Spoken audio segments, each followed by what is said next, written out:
Megan Beckett. She's a data scientist from Exegetic Analytics, and she will be presenting on exploring the South African directory with R. Thanks, everyone. So what I'd like to do today is to tell you a bit more about a project that I've been working on in the last couple of months, which is exactly to do that, to explore the South African schools directory using R, and specifically using Shiny and Leaflet. Okay, so to start off with, I think everyone has a vested interest in their country's education system.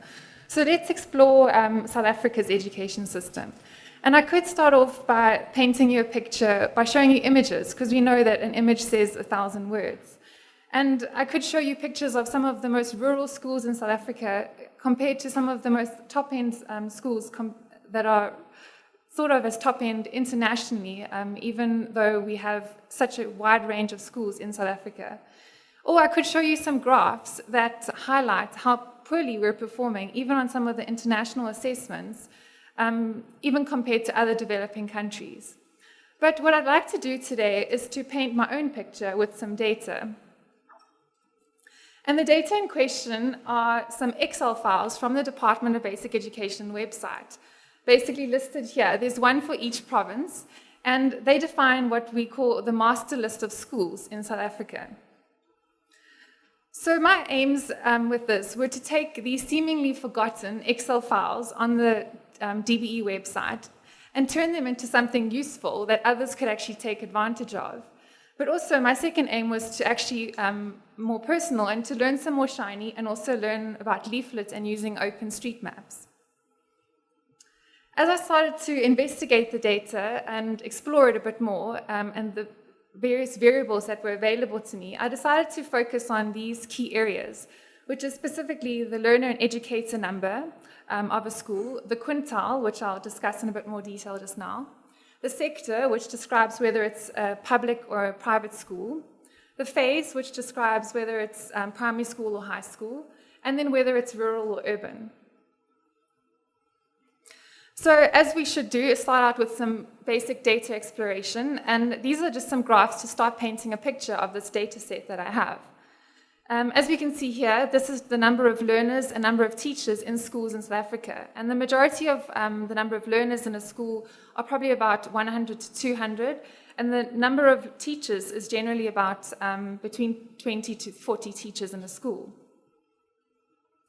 Let's look at the quintiles. So a quintile is not exactly how we might define it, where it's 5 equal groups. As you can see here, that's definitely not 5 equal groups, but rather the quintile system is the way that the Department of Basic Education uses to rank the schools according to the relative wealth of the surrounding communities. So quintile 1 schools are our poorest, and quintile 5 are our most wealthy schools. This is a really controversial ranking system as well, because how do you actually objectively define the relative wealth of the surrounding area? And also, the quintile ranking of a school determines the amount of funding that they get from the Department of Education. So quintile 1, 2, and 3 schools are schools that are no fees, so the parents don't have to pay any fees, and they're completely subsidized by the government. So as you can imagine, sometimes schools actually want to be classified as a lower ranking because then they do actually get more funding from the department. So this is why it can be extremely controversial. At a provincial level, we're starting to get more of a picture of the diversity of our country, specifically how the distribution of schools across our provinces varies so much, and it's not correlated to the size of the province, as we know, as you can see the Northern Cape. We can also see how the makeup of the schools varies according to the quintiles, with the majority of quintile 1 schools being in, for example, KwaZulu-Natal and the Eastern Cape. Looking at the rural versus urban classification, I found this quite interesting because it's completely binary within the data set. You're either an urban school or you're a rural school. And in reality, we know this is not the case. There's a whole continuum of what schools fall within between these two outer ends. And so I was really interested actually in how the Department of Education classifies schools as urban or rural. At a provincial level, again, we can start to see how this is so diverse, and most of our rural schools are located, as we probably are aware, in KwaZulu-Natal and the Eastern Cape. So the data set that I'm working with also actually has GPS locations of the schools. And when I first saw this, when I came across these Excel files a few years ago in some of my previous work, this is what first sparked this idea, and I was able to put it into fruition this year. So I wanted to see, okay, how can we start putting these schools on the map? And as with any data set, we often have missing values, and of the about 24,000 schools in South Africa, there's about 600 that are unfortunately not on the map.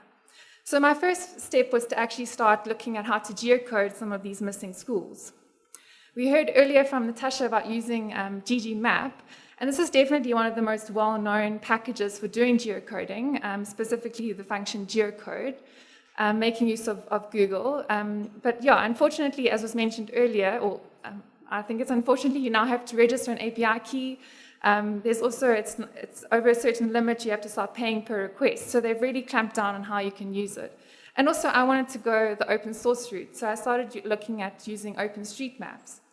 And from the R side, there's various packages that you can use. I decided to use tmap, and very similarly to how ggmap works, you can use the function geocode OSM. And this makes use of the nominatum API to query the OpenStreetMaps database. So I decided to, for the 600 schools that I was missing, is actually use the street addresses to geocode, because mostly they did actually still have a street address.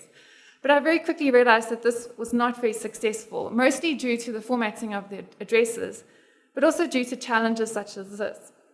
So these are some of the addresses for our schools in South Africa that are recorded in the national database for the Department of Basic Education. So while a human might actually be able to find some of these schools, OpenStreetMaps is definitely not clever enough to geocode these locations. So what I then decided to do was to actually take advantage of the fact that there was a suburb and a town linked to each of these schools and geocode those.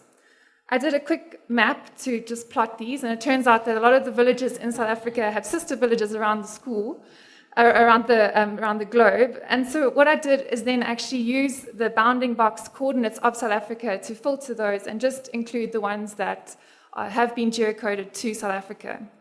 So the geocoding is definitely a work in progress, and I've now probably got about 200 schools that are still, unfortunately, not on the map. So the next step is to actually start creating an interactive map, and for this I used Leaflet. And according to them, Leaflet is the leading open source JavaScript library for mobile-friendly interactive maps. And with my limited experience, I'm yet to disagree with this.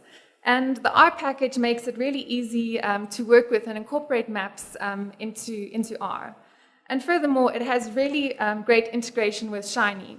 So if you are familiar with Shiny, normally if you want to include a widget in your app, you first have to make use of an output function within the UI, such as plot output. And then within the server, you use a render function to render that output.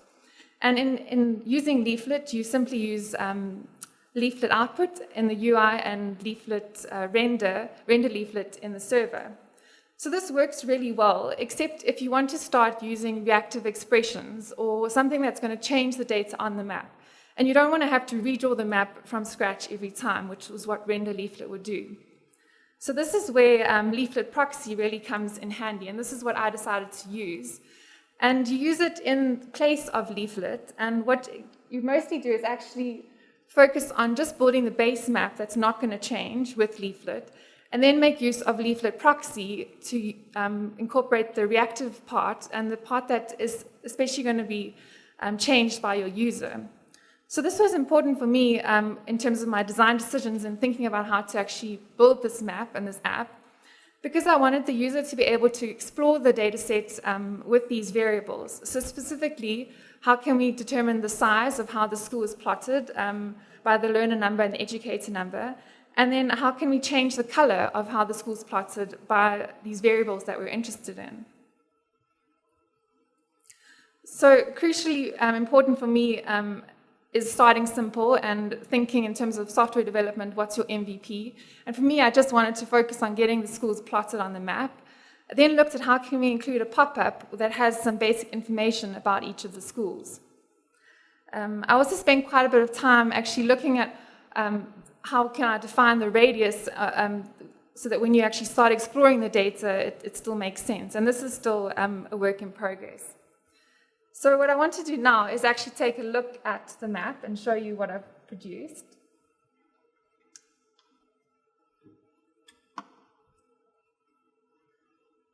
So this is the Shiny app that I have, and I'll share the link at the end again.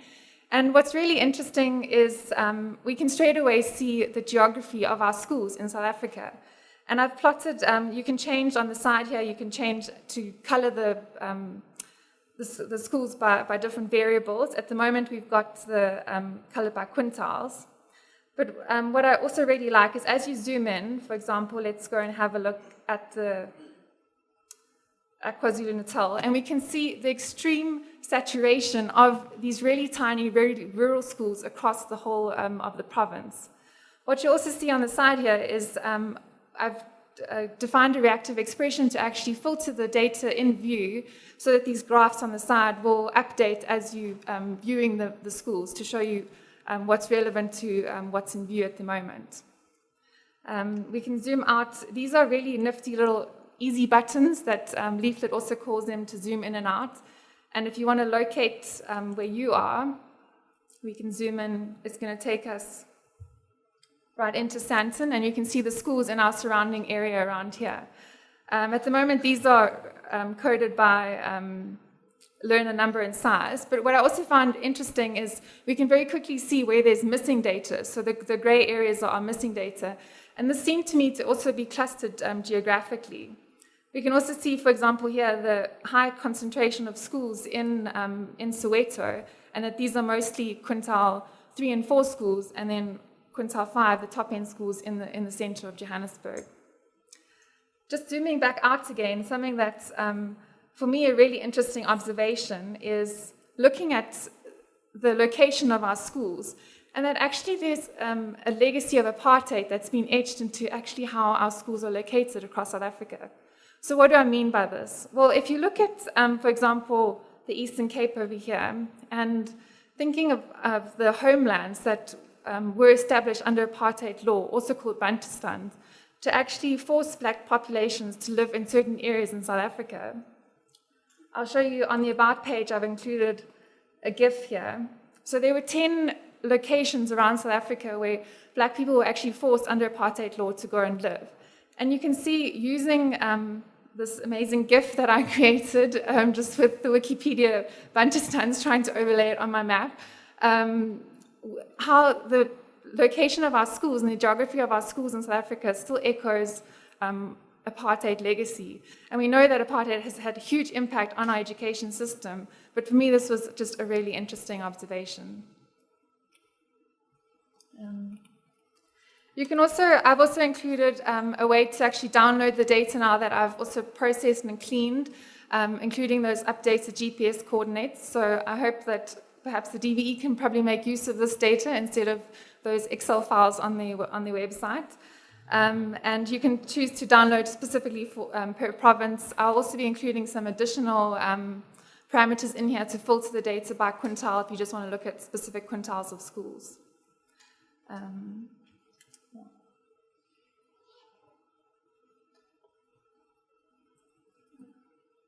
Those are the slides in case my Shiny app suddenly decided to crash. So thank you very much. If there's any questions, please do ask them.